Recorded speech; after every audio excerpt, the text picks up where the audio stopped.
दोस्तों, श्री कृष्ण ने बड़े कमाल की बात कही है कि जीवन के रण में खुद ही श्री कृष्ण और खुद ही अर्जुन बनना पड़ता है और रोज अपना ही सारथी बनकर जिंदगी की महाभारत से लड़ना पड़ता है। आज आपको जो कहानी सुनाने जा रही हूँ ये आपको काफी कुछ सिखाएगी। तो आइए दोस्तों, कहानी शुरू करते हैं। एक बिजनेसमैन था जो अपने बिजनेस को लेकर काफी चिंता किया करते था कि क्या होगा, आने वाले कल में कैसे काम आगे बढ़ेगा। उनका एक लड़का था। वो लड़का काफी बार कहता था कि पापा मुझे मौका दो, मुझे भी बिजनेस करना आ गया है, मुझे भी एक बार संभालने दो।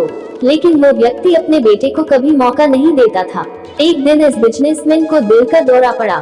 हार्ट अटैक की वजह से हॉस्पिटलाइज्ड हुआ। अस्पताल में भर्ती था। बच्चा दौड़ करके पहुंचा तो देखा कि पापा एडमिट है।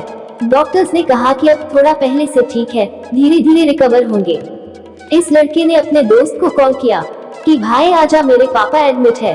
और वो दोस्त आ गया। उसने पूछा क्या हो गया पापा को। सारी बात हुई। उसके बाद ये जो बिजनेसमैन का लड़का था उसने बोला चलना बाहर चल के आते हैं। बहुत देर हो गई। इधर अस्पताल से बाहर निकले तो एक आइसक्रीम वाला दिखाई दिया।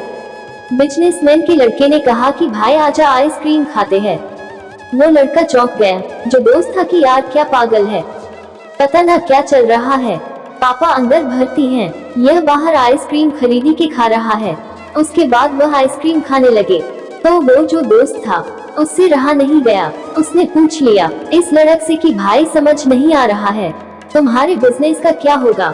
आने वाले कल में तेरे पापा एडमिट हो गए हैं, उनकी तबीयत ठीक नहीं है, दिल का दौरा पड़ा है, हार्ट अटैक हुआ है, तो तू आइसक्रीम खा रहा है, मुझे समझ ही नहीं आ रहा है। उसने जो बात कही वह ध्यान से सुनी। उसने कहा कि मुझे मालूम है, मैं तो ये सोच रहा हूँ कि मेरे पापा एडमिट है और आइसक्रीम चल रही है। मैं भगवान श्री कृष्ण का बहुत बड़ा भक्त हूँ और उनकी दो बातें हमेशा जिंदगी में याद रखता हूँ। पहली बात जो हम सबको मालूम है कि काम करना है, फल की चिंता नहीं करनी है, तो जो होगा देखा जाएगा। अपने काम पर फोकस करूँगा, बिजनेस भी अच्छा चलेगा। दूसरी बात, मैं तुम्हें एक कहानी सुनाता हूँ, समझ में आ जाएगी। भगवान श्री कृष्ण की एक पत्नी थी, माँ रुक्मणी। इनका विवाह हुआ तो जो उनका बड़ा बेटा हुआ उसका नाम प्रद्युम्न था और प्रद्युम्न के जन्म के 10 दिन बाद ही प्रद्युम्न का अपहरण हो गया।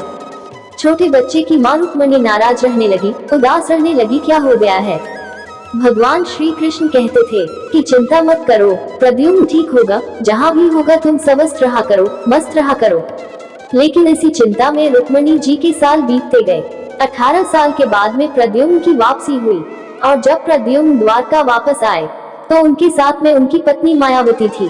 समस्या ये थी कि जो मायावती थी उसकी उम्र 20 साल से ज्यादा थी।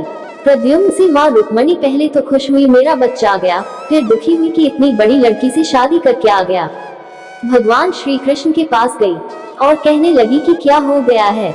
भगवान श्री कृष्ण ने कहा कि जो हो गया है उसको स्वीकार कर लो, चिंता मत करो। लेकिन माँ रुक्मणी कह रही थी इतनी बड़ी लड़की से शादी कर ली, यही मिली थी, ये वो पता नहीं बहुत सारी बात है। उसे स्वीकार नहीं कर पा रही थी, उदास हुए जा रही थी, दुखी हुई जा रही थी। 1 साल 2 साल समय बीत रहा था लेकिन अंदर ही अंदर वो बात उनको कचोटती रही। 8 साल के बाद में रुक्मणी जी ने स्वीकार कर लिया कि प्रद्युम्न ने जो शादी करी वह ठीक है, ज्यादा चिंता करने की जरूरत नहीं है। उस शादी को उन्होंने स्वीकार कर लिया। एक तरीके से अपनी जिंदगी के 26 साल उन्होंने उदासी में बिता दिए। लड़का बोला कि भाई मैंने भी जिंदगी में स्वीकार करना सीख लिया है, क्योंकि भगवान श्री कृष्ण कहते हैं कि जो हो रहा है उसको स्वीकार कर लो, जिंदगी अपने आप सहज हो जाएगी। दोस्तों, यह छोटी सी कहानी हमें 2 बड़ी बातें सिखाती है और यही बात मैं आपको बताना चाहती हूँ कि जिंदगी में जो हो रहा है, जिंदगी चलती चली जाती है, आप भी चलते रहिए, जो होगा अच्छा होगा, अच्छे के लिए होगा।